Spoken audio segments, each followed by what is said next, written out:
মা এই হলো ঘটনা। কি ভাই কি আল্লাহ শুরু হয়েছে তোমার? কোনো বেচা কিনে?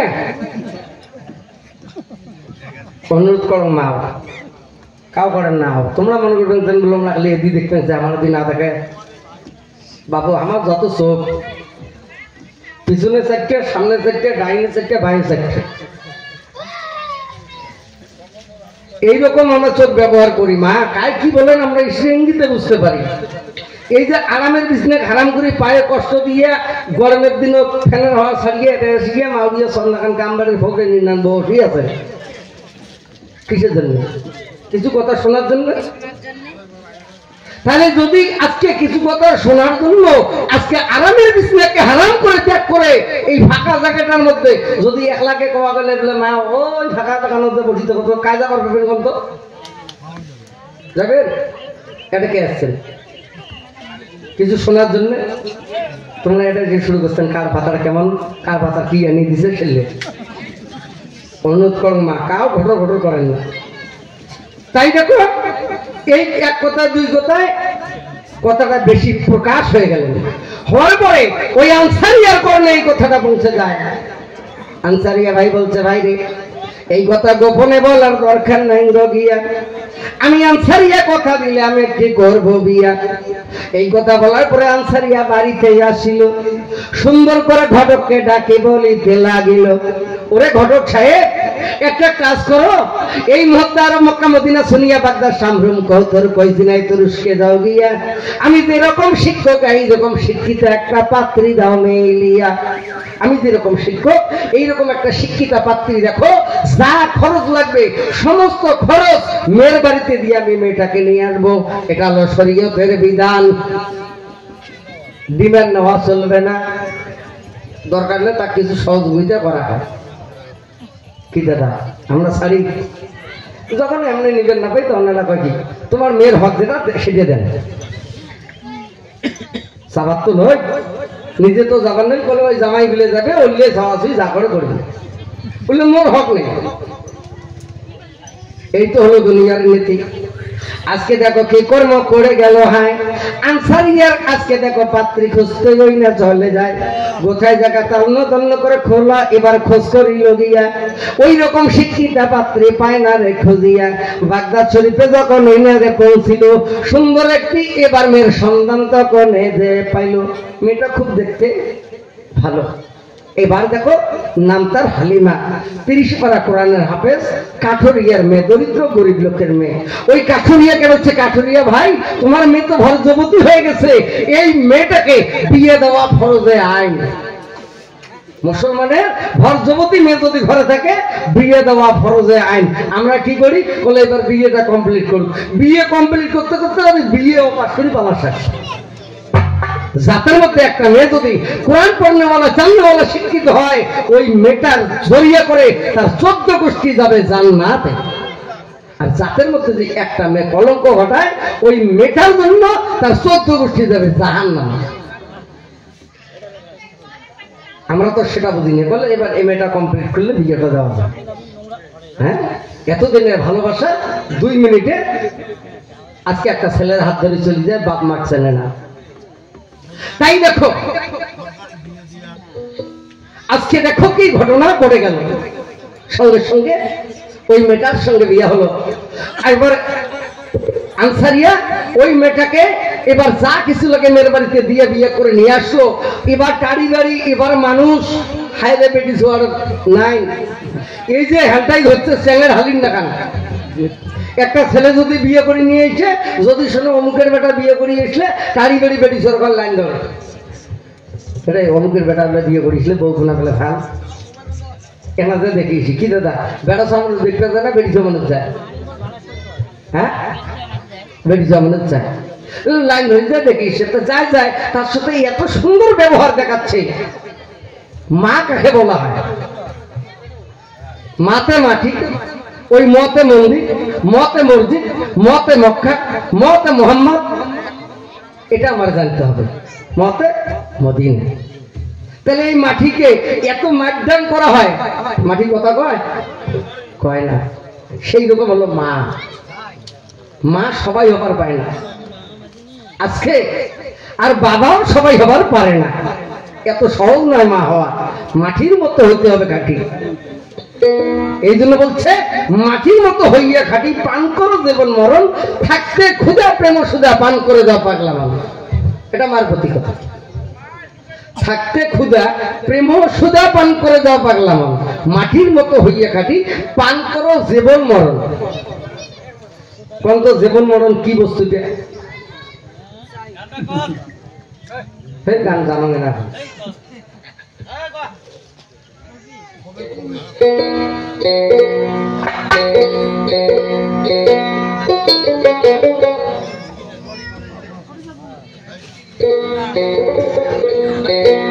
তাই আপনারা ধৈর্য সহকারে শুনবেন বা বোঝার জন্য চেষ্টা করবেন।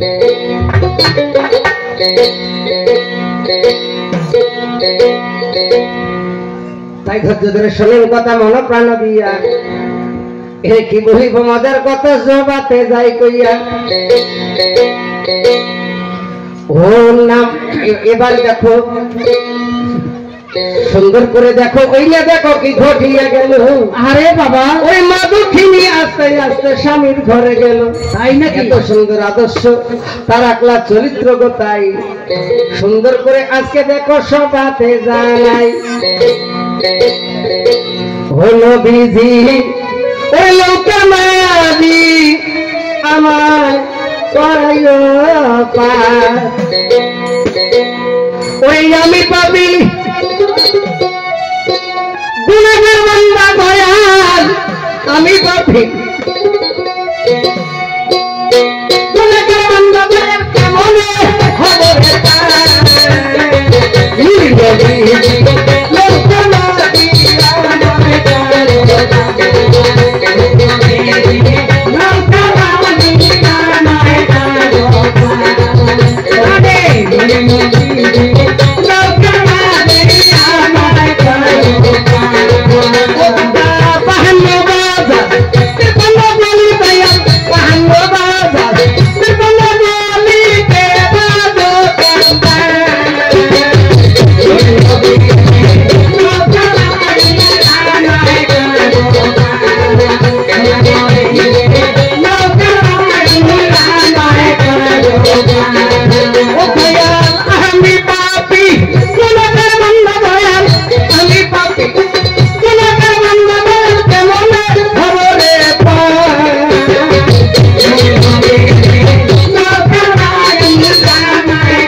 পার করবে ভবন নদী। সেই দিনকার পথের সম্বল করে রাখতে হবে।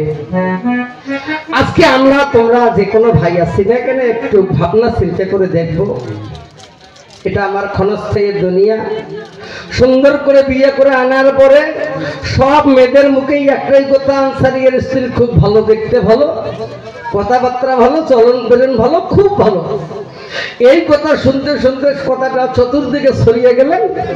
এই ছড়িয়ে যাওয়ার সঙ্গে সঙ্গে ওই নারী থেকে তার রূপের বর্ণনা শুনে একটা পুরুষ লোক পাগল হলো। ওই পুরুষের নাম কি? মামার কাছে জিজ্ঞাসা হলো।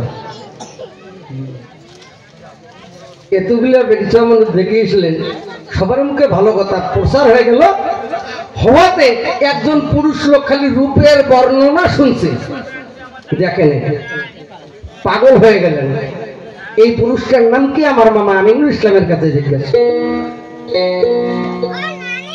তাই আপনারা গন্ডগোল করবেন না, একটু খামোশে শুনবেন। পালাটা আমি যা জিজ্ঞাসা করলাম তার উত্তর কানা নেবেন। আর আমার কাছে জিজ্ঞাসা করছে ভগবান শ্রীকৃষ্ণ নরূপে নারায়ণ একদিন কার ভয়ে? নারীর রূপ ধারণ করছে।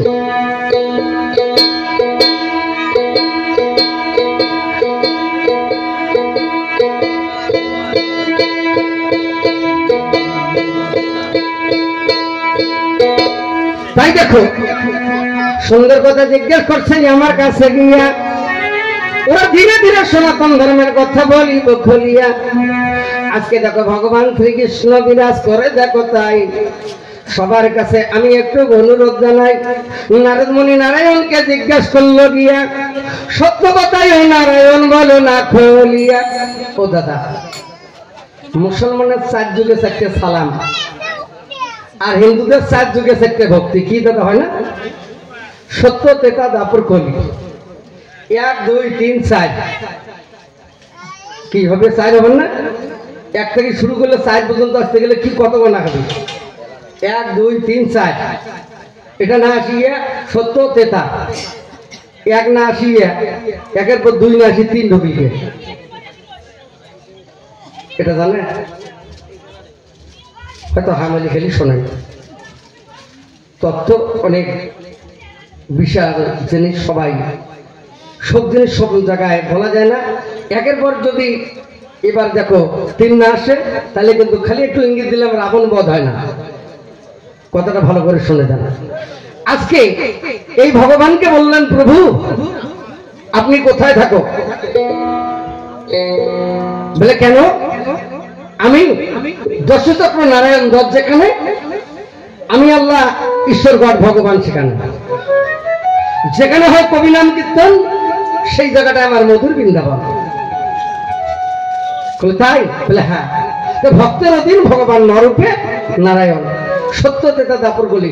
সত্য যুগে ছিল ভক্তি গাছ পরিমাণ, তেতা যুগে আসলো ভক্তি হাঁটু আর সমান, দাপর যুগে আসলো ভক্তি কুড়েল কাটা নাম, কলি যুগে আসলো ভক্তি জয় গুরু শ্রীরাম। সত্য যুগে কেমন ভক্তি ছিল জানেন?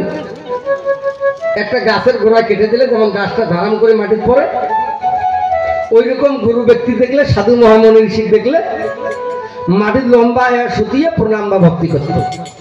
এটা সত্য যুগের ভক্তি।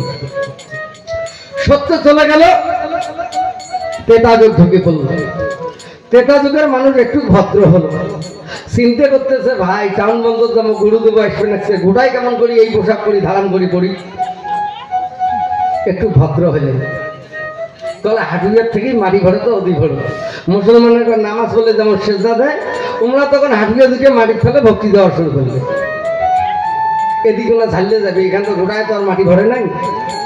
সত্য চলে গেল, তেতা যুগের ভক্তি হাটুয়ার সমান। তারপরে ঢুকলো দাপর যুগ। দাপর যুগের মানুষ আরো ভদ্র হলো, একটু লেখাপড়ার হাতটা বেশি হলো, শিক্ষিত হলো। গুরু ব্যক্তি এখন তো সালাম ভক্তি করা খায়। গুরুদেবক দেখলে চিন্তা করে হাঁটুয়া তার মাটি ভরার দরকার নেই, এত দামি পোশাক নষ্ট করার দরকার নাই, হাঁটুর কাপড় তুলিও তো ভক্তি করা যাবে না।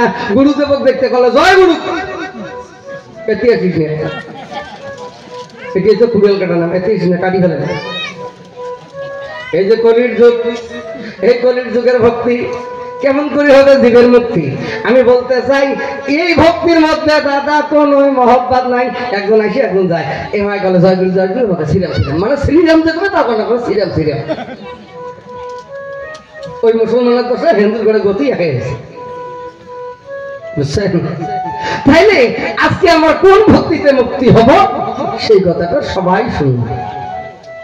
ভক্তি বিনে জীবের মুক্তি হয় না। 3 সন্ধ্যা আমি করবো, 3 বেলা তুলসীর গোড়ায় যাবো, সকাল দুপুর সন্ধ্যা 3 বেলা তুলসীর গোড়ায় দিয়ে সুন্দর করে ফুল জল দিয়ে পুজো করা হয়। কেউ বলে 33 কোটি, কেউ বলে 36 কোটি।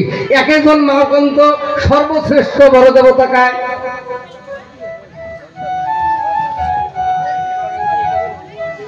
কি ভাই পুজো বাদ দিচ্ছেন নাকি?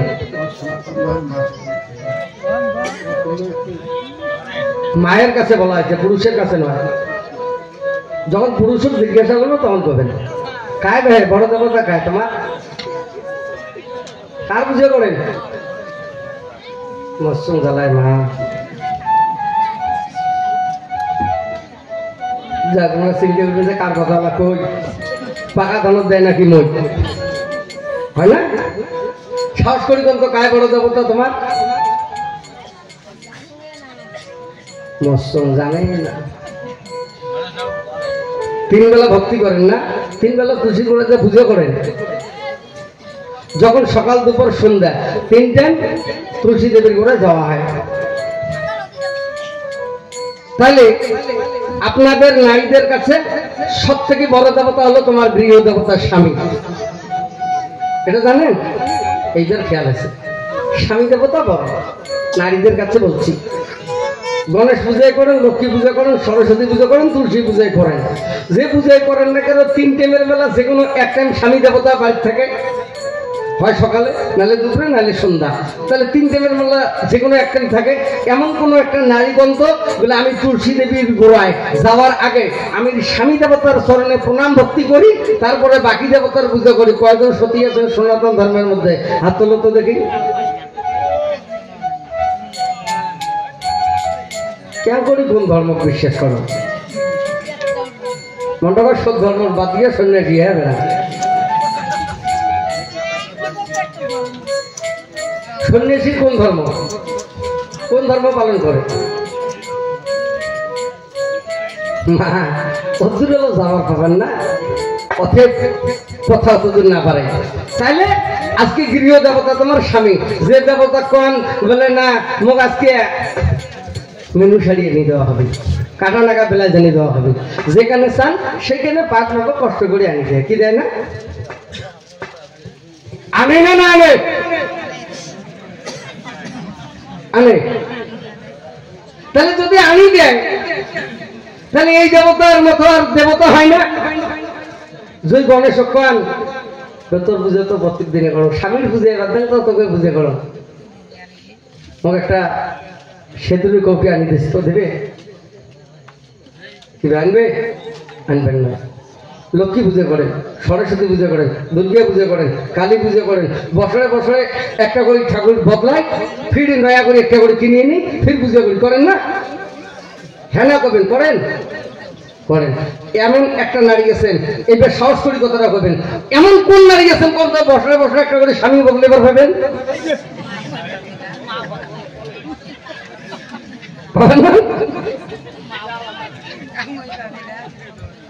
এই তো কথা। তাহলে কোন দেবতা বড় হল? তোমার গৃহ দেবতার স্বামী, তার চরণে ভক্তি, তাইলে হবে জীবের মুক্তি। এই যে লক্ষণা দেখলেন না, এই যে চলছিল লক্ষণা ভাই মাই নকছে দেখি শুনি না নিকে করছে, আগের বলগুনা মরছে, সে বলগুনা হল কই নিয়ে সঠিকগুনা হচ্ছে।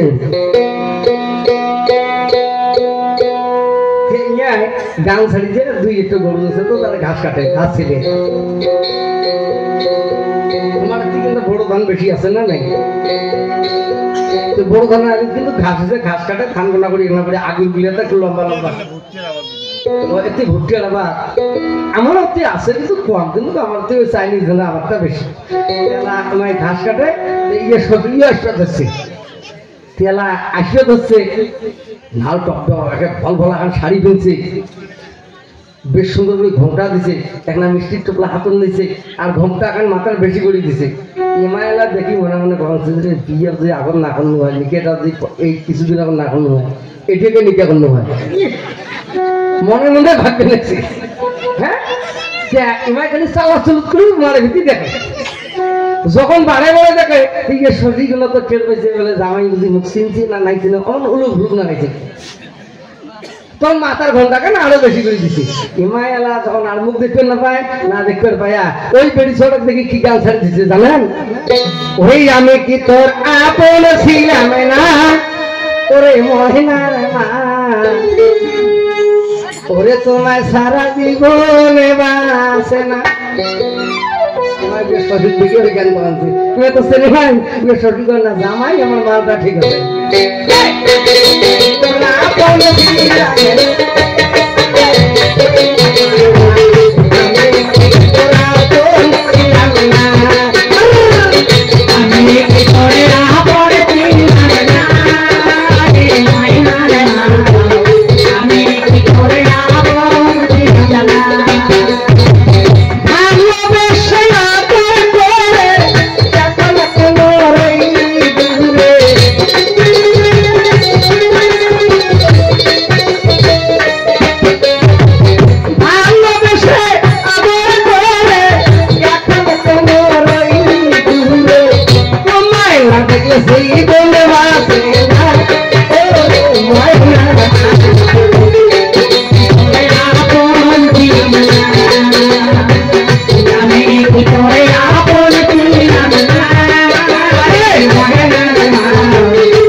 গান গেছে বাড়ি দিয়ে থাকে ওই শ্বশুর, তাহলে মজাটা হয়নি। এই জন্য বলছে পড়ার রমণী সাক্ষাৎ জননী, তাকে মায়ের মতো দেখতে হয়। আজকে ওটা তো নাই, এলা কি ঘটনা ঘটলো ভাই ধৈর্য ধরে শুনিবেন সবাই। এই যে কৃষ্ণ কার ভয়ে নারী রূপ ধারণ করল, এটাই জিজ্ঞেস করছে না? কৃষ্ণর মামা কয়জন জানেন? দুইজন, একজন আয়ান, একজন হলো কংস। আয়ান কিন্তু খুব ভালোবাসে কৃষ্ণকে, যে কোনো জায়গায় যায়। আজকে দেখো ভাগ্নেকে ছাড়ে না, মামা ভাগ্নে যেখানে আপদ বিপদ নাই সেখানে, কি এই কথাটা বলে না? এটা কিন্তু আসলে কথাটা হয়। আর আমরা মামা ভাগ্নে যেখানে আমার খালি ঝগড়া লাগে সেখানে বললে সবগুলো যদি মামা, আমরা গেলে দুগুলো এবং ভাগ্নে। তেলা এই জন্য ভাগ্নে 14 গোষ্ঠীর বড়, মামার ঘরের কথা ছাড়ি ভাগ্নের কথাটাই ধরো। আজকে এলা মামা বিয়ে করতে যাবে, মামা বিয়ে করতে যাবে, তা ভাগ্নাকে সঙ্গে করে নিয়ে যায়। সংক্ষেপে কথাটা বলছি শোনে, তারপরে বাকি হিস্ট্রি পরে বলবো।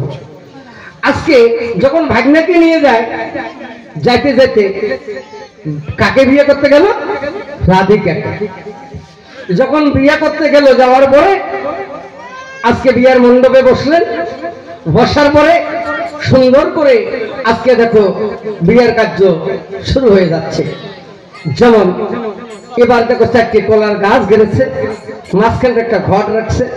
আজকে সুন্দর করে ব্রাহ্মণ ঠাকুর আজকে ওই বিয়েটা শুরু করছে। এই যেমন প্রশ্ন গোনা করছে, যদি এলা এটা কোনো গিয়ে খুঁজ করো বলে এই রাতে আর আয়ানের বিয়েটা কোন ব্রাহ্মণ পড়েছে, এর বাপের সুতির আছে কয় তো বাপের আছে, কুদি যে বেড়া ভেঙে দৌড়েবে কোনো ঠিক নেই। এলা যখন ব্রাহ্মণ বলছে,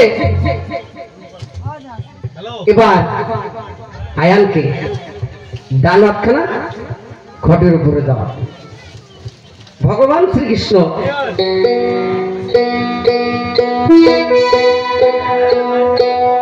বসে আছে, 2 চোখে জল ছেড়ে কাঁদছে।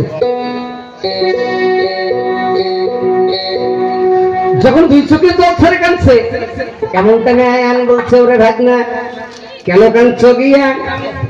এই দিকে আসো বাবা, পাশে বসলিয়া। কেন কাঁদছো? আসো। সঙ্গে সঙ্গে পাশে গেল।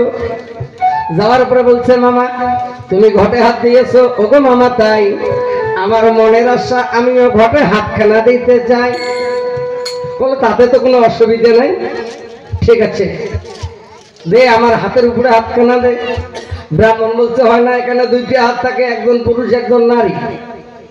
তখন বলছে ব্রাহ্মণ ঠাকুর, আপনি কাজ চালিয়ে যান, আমার মহব্বতের ভাগ্নে, আমার হাত তো নিচে আছে, তার উপরে ভাগ্নের হাত, তার উপরে রাধিকার হাত। যখন আজকে দেখো এইভাবে বিয়েটা করাচ্ছে, করার পরে যখন আজকে মাল্য দান করবে, মাল্য দান করার পরে তখন এবার শ্রীকৃষ্ণ বায়না ধরলো, মামা আগে আমি মালাটা নেই, পরে তুমি নিবে। বলে ঠিক আছে বাবা, তুই যেটা খুশি হয় সেটাতে আমিও খুশি। মাল্য দান করলেন, আগে কৃষ্ণ নিল, পরে আয়ানের গলায় দিল। এইরকম করে পঞ্চম দান দিবে, যেটাই দেয় সেটাই কৃষ্ণ আগে শ্রবণ বা গ্রহণ করে। যখন যেটা দেয় সেটাই কৃষ্ণ আগে গ্রহণ করে, ব্রাহ্মণ ঠাকুর শাস্ত্রে দেখলো সর্বনাশ, এটা কি ব্যাপার হলো? শাস্ত্রের মোতাবেক তাই মামা হলো কলধন্যী, ভাগ্নে বিয়ে করলো হয়। আজকে শাস্ত্র মোতাবেক ভাগ্নিয়া বিয়ে করলো, মামা কলধন্যী হইয়াছিল। এই কথা বলে বাড়িতে যাইলে, যখন বিয়ে করে বাড়িতে বা গৃহে নিয়ে যায়, তা আয়ান মাঠে ঘাটে কাজ করতে যায়। এমন টাইমে আদরের মামি এসি ভাগ্নে প্রেমের কথা কয়, জটিলা আর কুটিলা 2 মা বেটি ছিল, জটিলা কুটিলা তখন দেখিতে পাইল। ওরে ভাগ্নে হয় কৃষ্ণ ঠাকুর, ওরে প্রাণের ভাই, মামি কেমন প্রেমের কথা কয় যে বনে শুনি না। এটা কেমন কথা? কৃষ্ণ ভাগ্নে হয় রাধে, মামা যদি বিয়ে করিয়ে না তাহলে কি হবে? মামি আর এটি ভাগ্নে।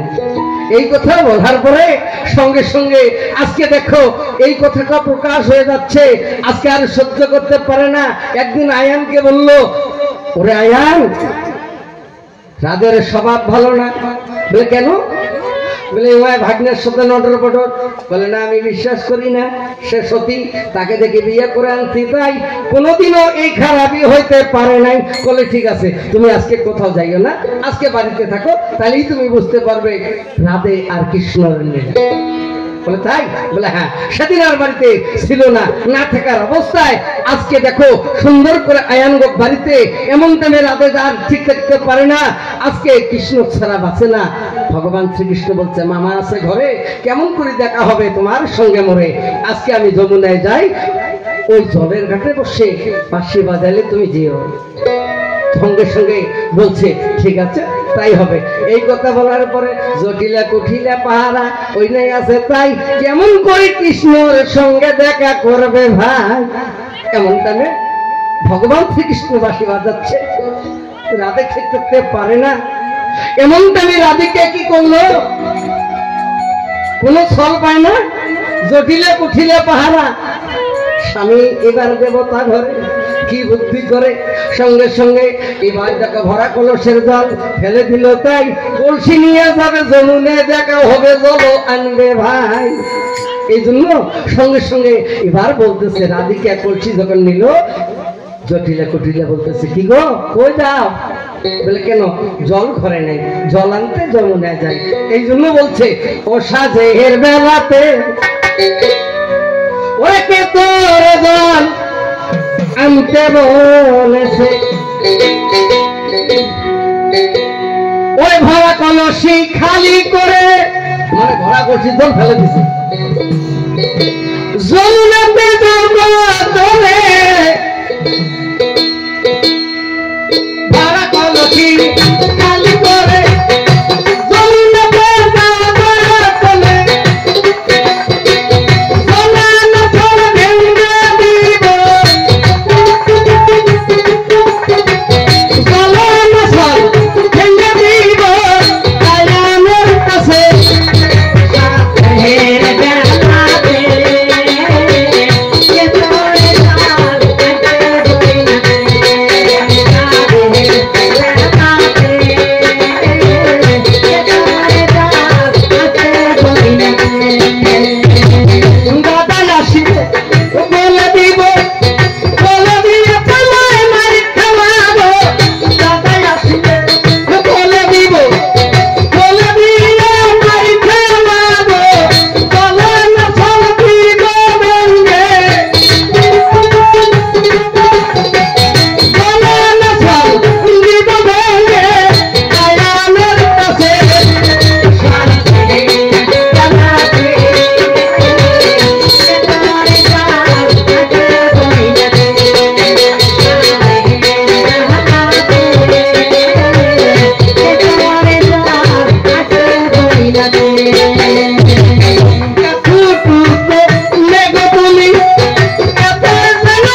জল বিলিতে জল আনিয়ে বাড়ি এসে আয়ানো বাড়ি পৌঁছে গেল এমন তুমি রাধাকে বলছে ওগো ওগো তুমি তো কলঙ্কিনী অসতী বলে কেমন করি কি করি আমি অসতী হইলাম বলে না তোমার সতীত্ব পরীক্ষা করব বলে কেমন করে সতীত্ব পরীক্ষা করবে বলে ঠিক আছে আসো তখন ঘরে গেলেন যাওয়ার পরে আয়নের ঘরে একটা কলস ছিল 108টা কলসটায় ছিদ্র ছিল এই কলসটা দিয়ে রাতের হাতে তুলে দিল হায় আবার দেখো যমুনাতে জলের জন্য পাঠায় তুমি সত্যিকারে যদি সতী হয়ে থাকো দেখো গিয়া এই কলসে এক কলস জল বাড়ি আসো নিয়া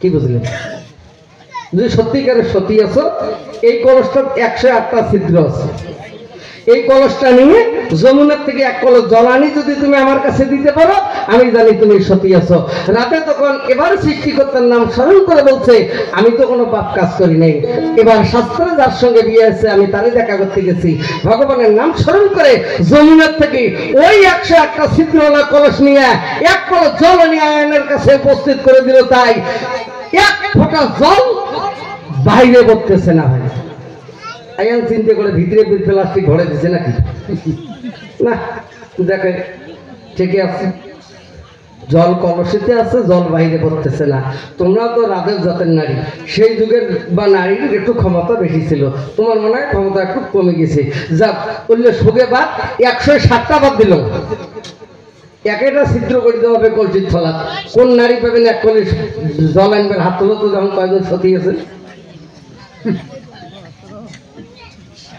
একটা ফুটে করা হবে 108টা নয় একটা এই তো কথা ওগুলা মন লাগে ঝগড়া করবার সময় সাত ধরে গাল পেট বের পান তাই দেখো এবার তখন প্রমাণ হয়ে গেল, হওয়ার সঙ্গে সঙ্গে বলছে না আমার স্ত্রী আমার রাতে কোনোদিন খারাপ হইতে পারে না, সে অসতী হইতে পারে না। তাকে ভালো করে জেনে রেখে আবার দেখো মাঠে ঘাটে কাজ করতে যায়। মামি এসে ভাগ্নে আগে ঘুরি প্রেমের কথা কয়, ওই জটিলে ঘুরিলে খুব রাগে জ্বলি যেতেছে, তাই এই পালাটা এখানে রাখলাম। এখন মামাকে যাই জিজ্ঞাসা করলাম, তার উত্তরখানা চাই। তারপরে কেমন করে নারীর রূপ ধারণ করলো তোমার কাছে যে এবার দেখো আমি লাস্টে হয়তো বলে দেব, একটাও ছাড়বো না। আজকে আপনারা যখন আছেন সুন্দর করে বলবো।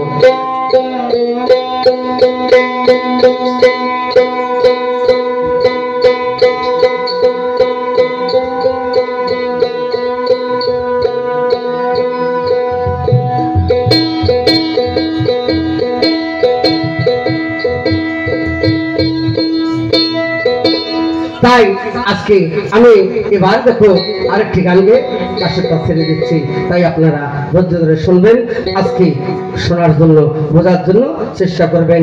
তাই আমি যখন সনাতন ধর্মের পালার দিকে যাচ্ছি, আর মনে হয় ইসলাম ধর্মের পালা গাবো না, মামা এখন ইসলাম ধর্মের পালা গাবে, আমি ফার্স্ট টু লাস্ট সনাতন ধর্মের কাহিনী নিয়ে গাবো, আপনারা ধৈর্য ধরে শুনবেন।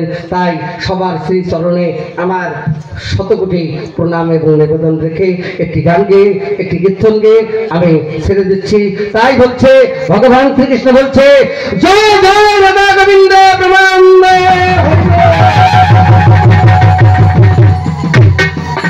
বলে হরে কৃষ্ণ হরে কৃষ্ণ, ওরে কৃষ্ণ কৃষ্ণ হরে হরে, হরে ওমা হরে রাম হরে রাম রাম রাম হরে হরে। উলুধ্বনি দেওয়া বাদ দিয়েছেন নাকি? জবান টানি ধরছে, জিজ্ঞা খালি গলায় সনাতন ধর্মের কাহিনী